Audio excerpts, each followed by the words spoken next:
Well, this Sunday, we begin a talk series about contemplative practices. Now, usually when we hear the words contemplative practices or contemplative prayer practices, we immediately think of silent meditation. And that all doesn't always make everyone excited. Because many believe they're not any good at it, or they don't like it, or can't do it.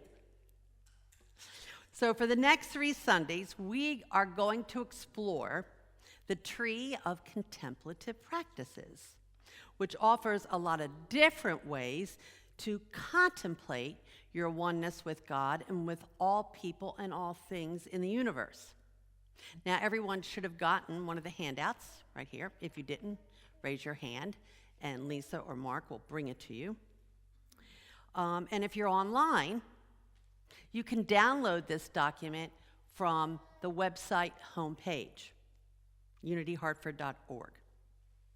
I'm going to remind you again to have ready in your phone an image or a photo of someone or something you love, or be ready to pull it up into your mind's eye. Okay. Now, the tree mentions a lot of different ways to enter into a contemplative practice. Now, in our church, we offer 3 very visible ways and numerous not so visible ways to engage in a contemplative practice. We have our in-person first Tuesday of the month Sacred Circle service, our Wednesday evening Facebook meditation service, and of course our Sunday celebration service, and once a year. Hold on, Deborah. We have our World Day of Prayer. Yes. I was talking about the other Deborah. Now, when we look at this tree, we can see that it is rooted in awareness as well as communion and connection. And of course, any prayer or meditative practice needs to be done in awareness. There's no sleepwalking here, right? The roots of communion and connection, I might call that community. Community.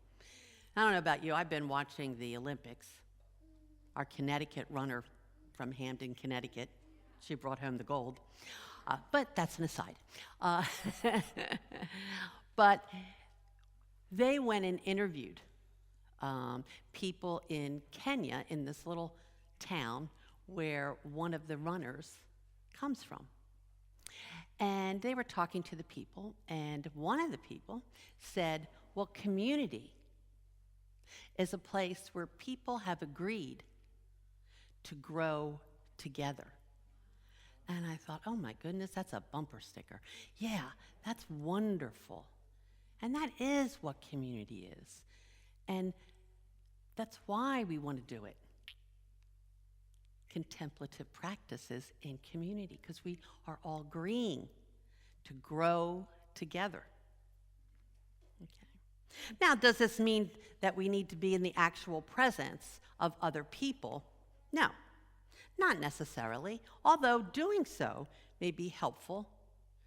But it can also mean that even when you are physically alone in prayer, you can still unite with others mentally,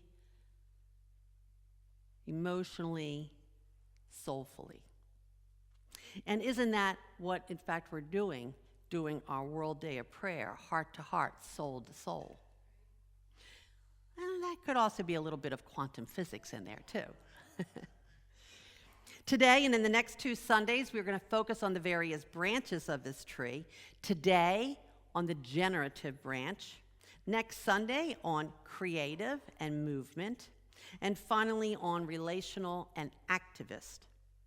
You may have experience with some, or maybe even with all of these practices. And just for now, be open and curious. Contemplative practices are practical, they're radical, transformative. They help us develop capacities for deep concentration and quieting the mind in the midst of the action and distraction that fills our day.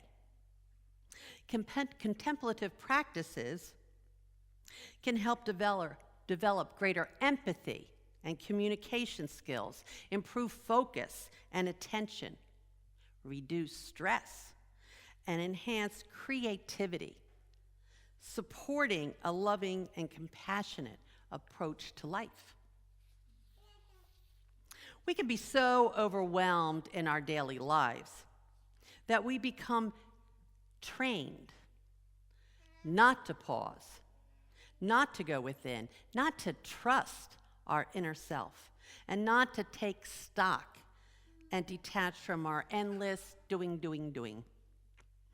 With a consistent contemplative practice, you may be able to access a deeper level of conscious awareness, which is necessary to finding inner peace, joy, and self-knowledge. Contemplative practice is heart to heart, soul to soul. As we look at the generative branch of this tree, let's take a moment to understand that word, generative. It means able to create or produce something. You see, stillness meditation is undoing by quieting our thoughts.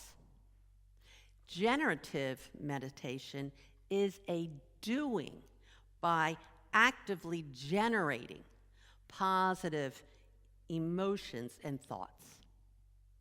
These practices deepen intention, your intent. They form and strengthen the mental pathways that lead to clarity of mind. Practiced regularly, they can truly be transformative. Now, today we're going to experience 3 of the practices mentioned on the generative branch: beholding, lectio divina, and loving kindness. So let's begin with beholding. What does that word mean? And how can beholding open our mind, heart, and soul to our truth, to others, and to the world? To behold is to see. You could behold the changing sky in a sunset.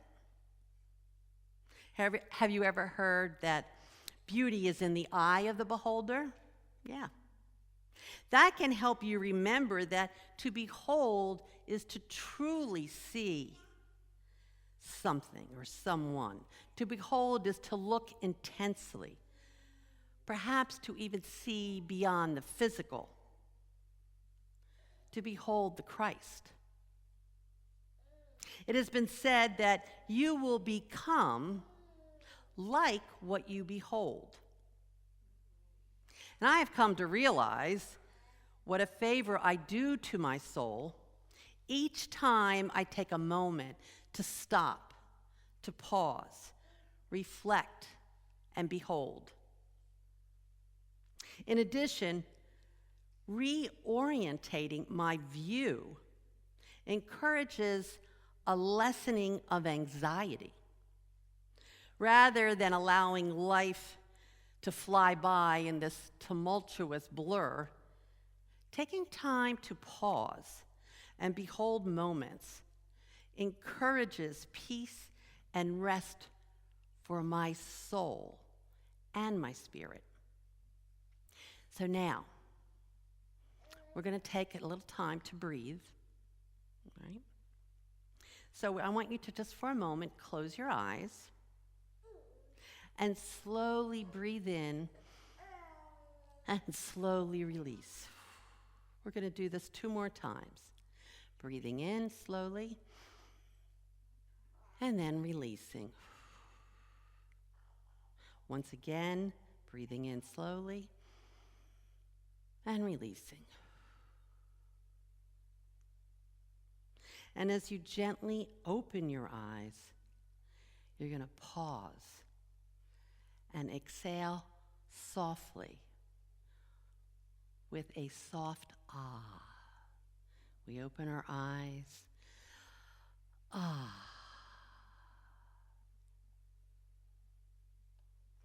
Now, please take that image, that photo that you might have in your cell phone or that you just want to bring into your mind's eye.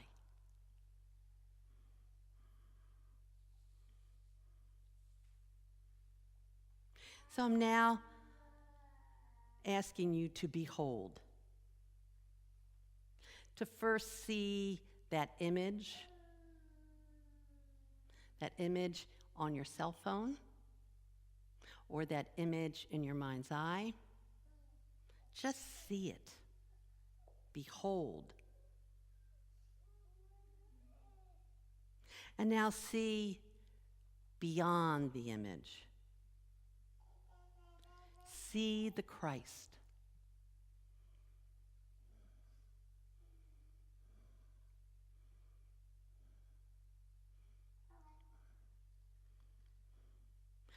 What do you feel?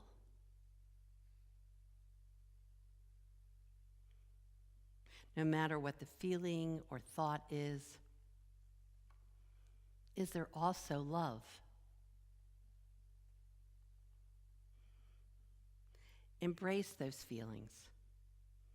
Open your heart and soul to those feelings.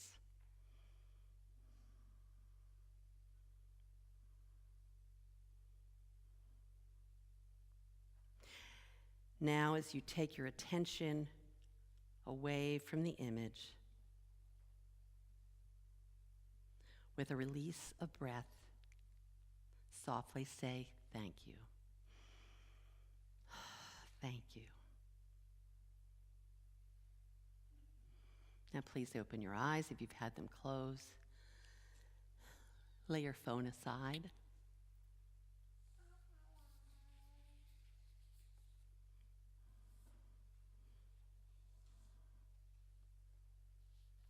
Embracing those images and those beyond the physical can easily bring gratitude and love to your heart, and of course then to the world.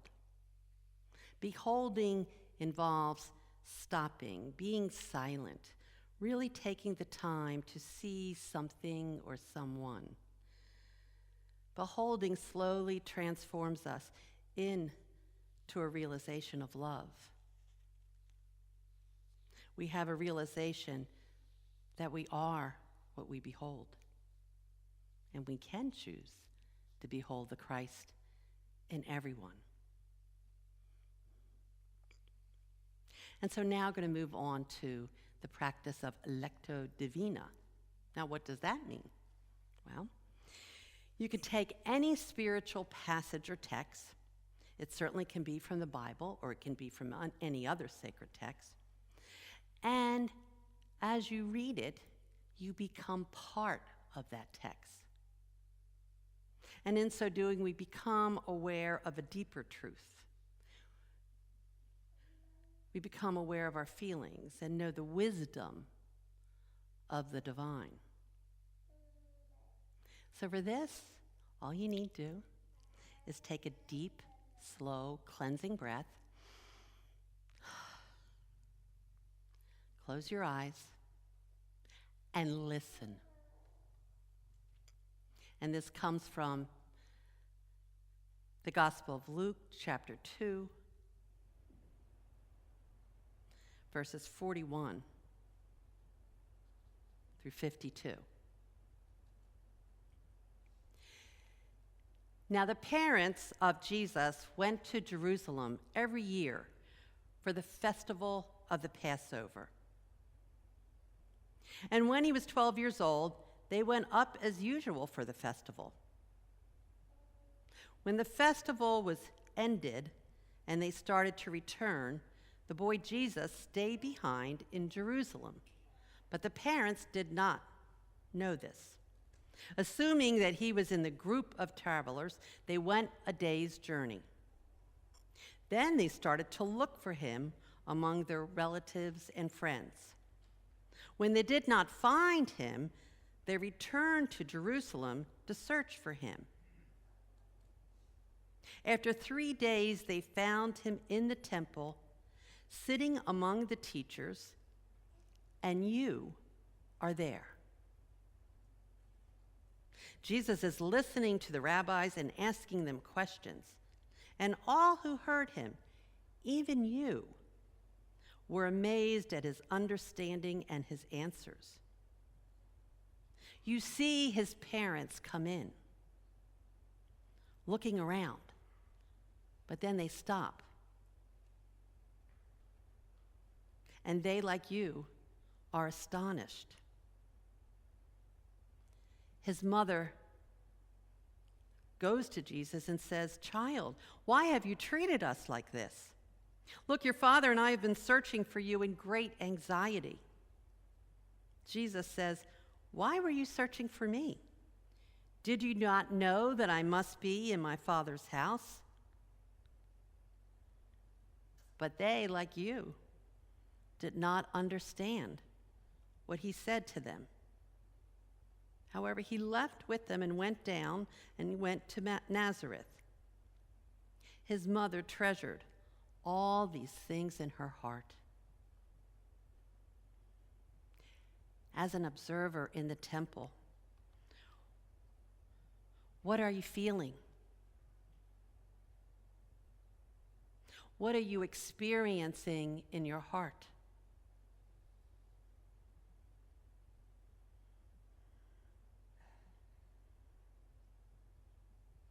Like Mary, what do you treasure in your heart?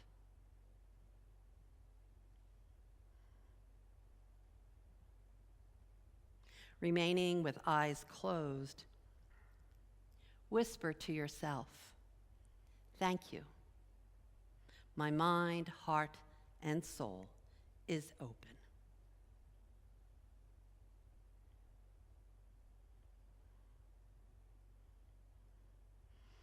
With a deep breath, slowly open your eyes and breathe.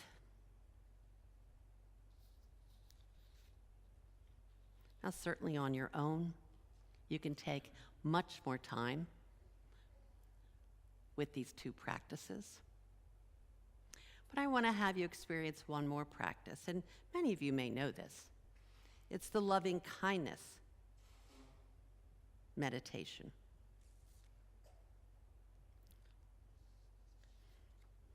So let's take a deep breath in, and then slowly exhale. So I'll ask you once again to close or lower your eyes and follow your breath as it comes in and then out of your body. Not trying to change it, just simply be aware. Give full attention to your breathing in and then to your breathing out. Be here right in this moment with each breath. If distracting thoughts rise up, acknowledge them without becoming involved and return to the breath.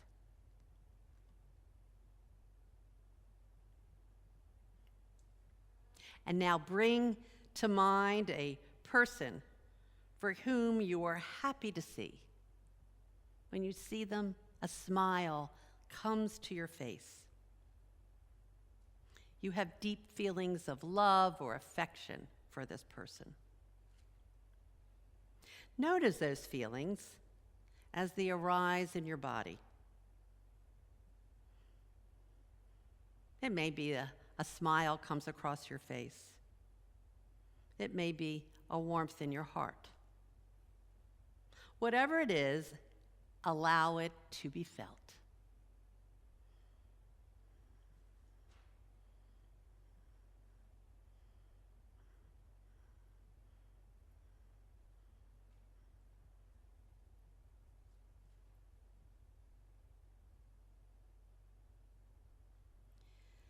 Now, let go of the image of this person, but continue to keep in awareness the feelings that have arisen.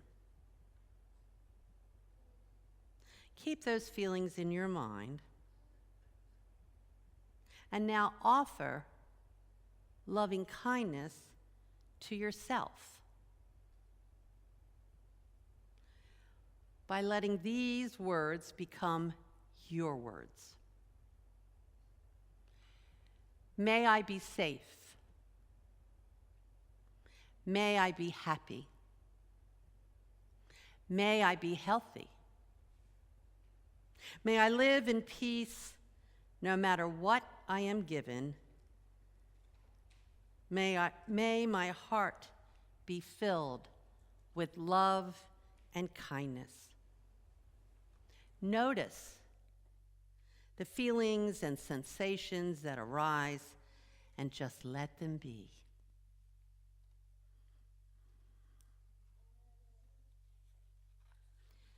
Now turn your attention to someone with whom you have difficulty. It's best not to bring up the most difficult person you know, but someone who just brings up feelings of slight annoyance or perhaps irritation.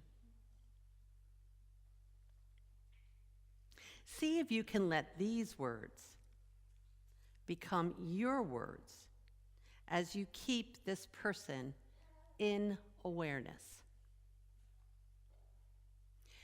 May you be safe. May you be happy. May you be healthy. May you live in peace no matter what you are given. May your heart be filled with love and kindness. Notice the feelings and sensations that arise, and see if you can just allow them. If you can just let them be.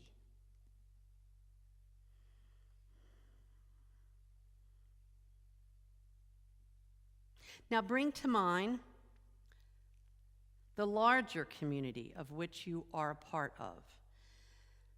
Imagine your family, your church, your neighbors. Fan out your intention until you include yourself in this offering of loving kindness. As you let these words become your words. May we be safe. May we be happy. May we be healthy. May we live in peace no matter what we are given. May our hearts be filled with love and kindness. Notice the sensations and feelings that arise within you. Stay with them for just a few moments.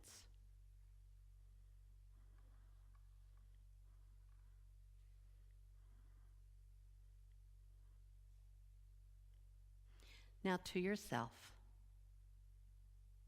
say, I am loving and loved.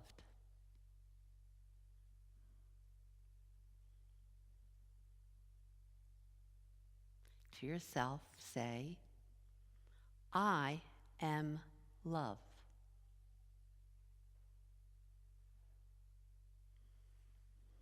As you gently, softly open your eyes and breathe, perhaps also say, thank you, sweet Spirit.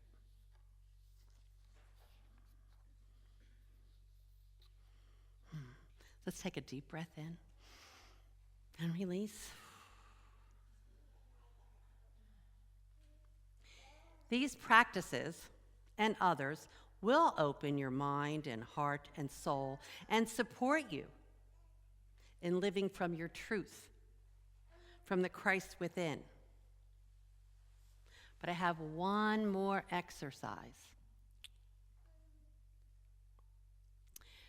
Turn to someone, and if they're a distance, that's okay. You can wave. Turn to someone and say, I behold the Christ in you. Behold the Christ in you. Behold the Christ in you. Yeah.